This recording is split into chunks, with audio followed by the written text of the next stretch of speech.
Baik, terima kasih. Anda masih bersama dengan Perempuan Bicara. Kita masih bahas waspada penculikan dengan motif untuk melakukan kejahatan, baik itu memaksa menjadi pengemis hingga quote unquote benarkah ada penjualan organ pada anak. Saya mau tanya, kok bisa yang di Makassar begitu Mbak Irma, ini sebagai psikolog, itu terfikir oleh mereka berdua untuk melakukan penculikan dan menjual organ, dan akhirnya sudah hilang nyawa dari anak tersebut. Oke, ini kan sesuatu yang memang shocking banget ya buat kita semua para ibu terutama, sehingga membuat kita jadi khawatir sendiri apakah ini nanti bisa terjadi sama anak kita gitu ya. Jadi overprotective, kemudian juga membuat orang tua jadi paranoid ya. Cuman kita bisa melihatnya seperti ini sih Mbak, karena kalau kita bicara dinamika perkembangan dulu ya, kenapa kok bisa anak-anak atau anak remaja melakukan itu, pasti berhubungan dengan daya pikir, otaknya ya.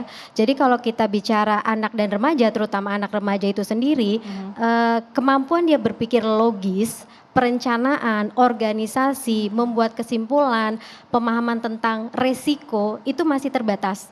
Memang otaknya belum bisa berkembang, belum berkembang matang di usia tersebut. Sehingga biasanya yang dilakukan adalah spontanitas. Dia belum bisa mengukur resiko gitu loh Mbak. Artinya seperti tadi kan, dia melakukan terus nextnya ngapain nih? Perencanaannya nggak ada gitu. Jadi dia hanya melakukan eksekusi, lalu kemudian apa gitu ya.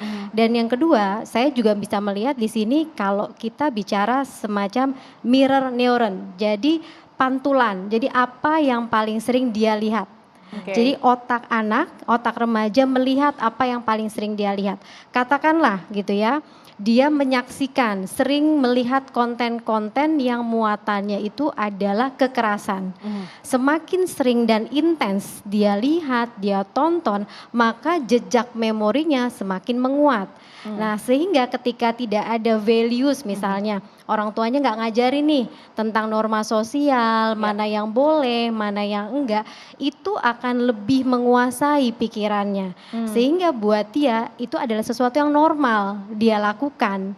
Dan oke, mungkin seperti itu ya. Karena tadi si otaknya tadi belum berkembang matang, kemampuan resikonya juga adrenalinnya. Mungkin ada rasa kepuasan ya, obsesif terhadap apa yang dia lihat. Nah maka kenapa ini menjadi semacam awareness buat kita. Jadi balik lagi memang pada pola komunikasi keluarga, salah satunya terkait bagaimana penggunaan media sosial, membuat konten yang sehat, apa yang dilihat anak itu rasanya jadi PR bersama. Jadi nggak cuma orang tua ya, orang tua juga kadang-kadang kan bingung. Jadi orang-orang dewasa di sekitar ini juga penting banget memberikan contoh sih gitu. Oke, saya mau ke Mbak Monica.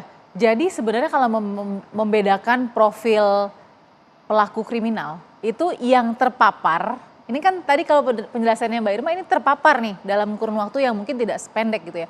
Terpapar lalu kemudian berpikir kriminal atau memang sudah ada di dalam DNA itu seorang bisa menjadi kriminal? Kalau profilingnya seperti apa? Oke, pada dasarnya kalau kita lihat bahwa ternyata di kriminologi itu ada penjelasan gitu Mbak.